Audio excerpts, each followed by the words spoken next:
Let us go then, you and I, when the evening is spread out against the sky, like a patient etherized upon a table.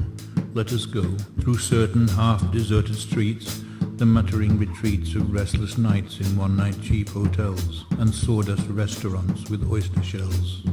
Streets that follow like a tedious argument of insidious intent to lead you to an overwhelming question. Oh, do not ask, what is it? Let us go and make our visit. In the room the women come and go, talking of Michelangelo.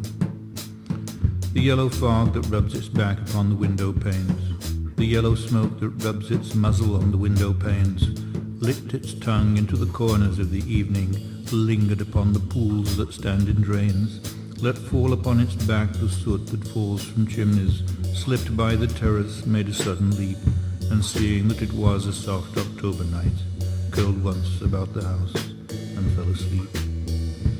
And indeed there will be time for the yellow smoke that slides along the street, rubbing its back upon the window panes. There will be time to prepare a face to meet the faces that you meet.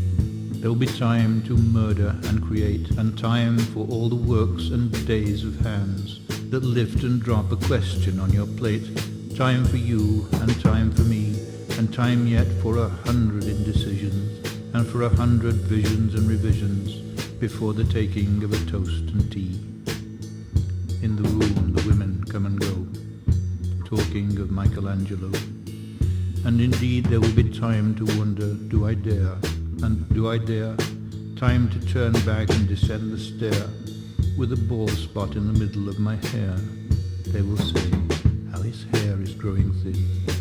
My morning coat, my collar mounting firmly to the chin, my necktie rich and modest and asserted by a simple pin. They will say, but how his arms and legs are thin. Do I dare disturb the universe? In a minute there is time for decisions and revisions which a minute will reverse. For I have known them all already, known them all. I've known the evenings, mornings, afternoons. I have measured out my life with coffee spoons. I know the voices dying with a dying fall beneath the music from a farther room. So how should I presume? And I have known the eyes already, known them all. The eyes that fix you in a formulated phrase. When I am formulated, sprawling on a pin, when I am pinned and wriggling on the wall, then how should I begin to spit out all the butt ends of my days and ways? And how should I presume? I have known the arms already, known them all, arms that are braceleted and white and bare, but in the lamplight, down with light brown hair. Is it perfume from a dress that makes me so digress? Arms that lie along the table, or wrap about a shawl. And should I then presume, and how should I begin? Shall I say, I have gone at dusk through narrow streets and watched the smoke that rises from the pipes of lonely men in shirt sleeves leaning out of windows? I should have been a pair of ragged claws scuttling across the floors of silent seas. And the afternoon, the evening sleeps so peacefully, smoothed by long fingers, asleep and tired, or it malingers, stretched on the floor here beside you and me. Should I, after tea and cakes and ices, have the strength to force the moment to its crisis? And though I have wept and fasted, wept and prayed, though I have seen my head grown slightly bald, brought in upon a platter, I am no prophet, and here's no great matter.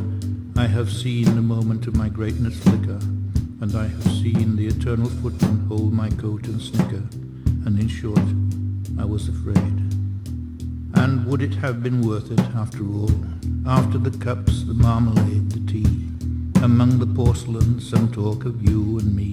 Would it have been worthwhile to have bitten off the matter with a smile, to have squeezed the universe into a ball, to roll it towards some overwhelming question, to say, I am Lazarus, come from the dead, come back to tell you all, I shall tell you all.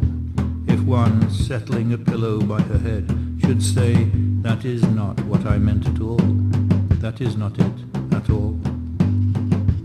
And would it have been worth it after all? Would it have been worthwhile after the sunsets and the dooryards and the sprinkled streets, After the novels, after the teacups, after the skirts that trail along the floor, and this, and so much more. It is impossible to say just what I mean, but as if a magic lantern threw the nerves in patterns on a screen, would it have been worthwhile if one, settling a pillow or throwing off a shawl and turning toward the window, should say, "That is not it at all, that is not what I meant at all." No, I am not Prince Hamlet, nor was meant to be. I'm an attendant lord, one that will do to swell a progress, start a scene or two. Advise the prince, no doubt an easy tool, deferential, glad to be of use, politic, cautious and meticulous, full of high sentence but a bit obtuse, at times indeed almost ridiculous, almost at times the fool. I grow old, I grow old. I shall wear the bottoms of my trousers rolled. Shall I part my hair behind? Do I dare to eat a peach? I shall wear white flannel trousers and walk upon the beach. I have heard the mermaids singing, each to each. I do not think that they will sing to me. I have seen them riding seaward on the waves, combing the white hair of the waves blown back when the wind blows the water white and black. We have lingered in the chambers of the sea, by seagulls wreathed with seaweed red and brown, till human voices wake us and we drown.